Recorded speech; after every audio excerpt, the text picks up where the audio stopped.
The Raptors are the NBA champions. Kawhi Leonard is the finals MVP.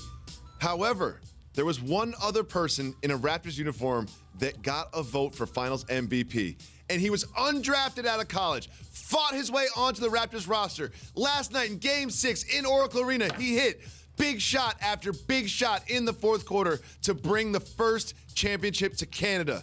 Jalen Rose, what do you think about Van Vleet on both sides of the floor in this series? I'm really happy for Fred. He was a difference maker in this series. There were times throughout the year he was unhappy with his minutes, unhappy with his role, but he stayed professional. The combination of he and Kyle Lowry was terrific in this year's finals. He had moments where he was a difference maker, in particular in Games 1 and Game 6. I appreciate the fact, though, he got elbowed in the mouth and lost a couple of teeth. He stayed in there because if I'm laying on the floor and I see my own blood, I'm immediately going into the fetal position. But that's just me. I don't want anybody hitting his face. Look at this face. You don't want nobody elbowing this face. But I got another thing I want to say. What's that? The person that voted for him to be finals MVP, I need to get their vote next year. I need to have their vote next year. That's Hubie Brown. It's Hubie Brown. I need to have their vote. I love the legend. I love the legend. Of course. And it's so easy to look at Van Vleet and point to the big three-point shots that he made in the fourth quarter. But one thing that I think goes not discussed enough is the defense that he played on Steph Curry. Please speak on the D that Van Vleet played in this series.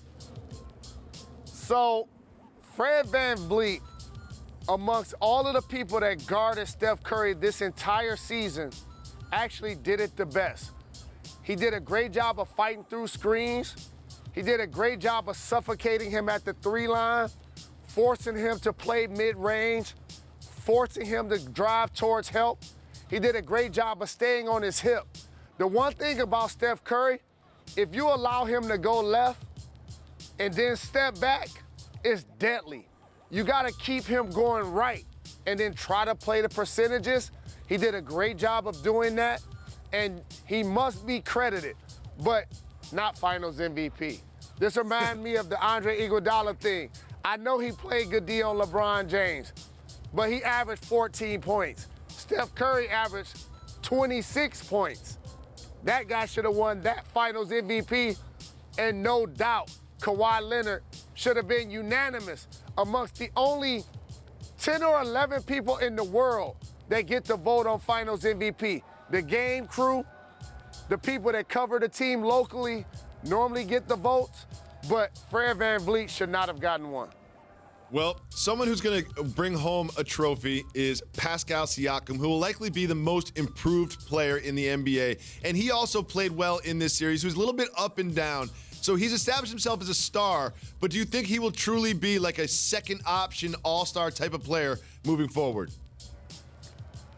I think he has the potential to be a perennial all-star. I love the way he slashes. I love the way he's fearless. He gets out in transition and finishes on the break. He has an underrated handle that gets him in and out of situations. I like how they started to make him the screener. Remember earlier in the series, I screamed that they need to get Marc Gasol out of screening for Kawhi as the only guy and get Pascal Siakam to do it. They did that in the closeout game. Now all of a sudden he had the ball in the middle, kind of like Draymond Green, able to go to the hoop or make a play for somebody on the outside. He even made a couple of threes. He had struggled making his corner threes. He had struggled shooting from the outside, but he was able to do that. And another thing he got to work on is the ability to turn over both shoulders. Yep. He's heavy driving to the basket, and like most right-handed players, having the ability to turn this way. But when he gets stopped, you notice there's so many possessions where it's like he needs help. He needs to get bailed out because he hasn't been able to work on turning over the other shoulder. That's the next step in his game. But he was terrific this entire NBA final. He was, and this game, this series, and especially Game 6, was truly a team win. And we've talked about Siakam and Van Vleet and Kawhi, But I want to give a shout out to the players like Marc Gasol, Danny Green, and Serge Ibaka that also played a big role in this series. What do you think about the role players' performance on the road in Oracle in this series? So, hear me closely. The Toronto Raptors just won the championship without a lottery pick on their team. It's crazy. The Toronto Raptors just won the championship without a lottery pick on their team. So now Kawhi Leonard emerges as an MVP level player. Kyle Lowry emerges as a perennial all-star. So now you need to get parts that are going to play their role and accept them to the fullest.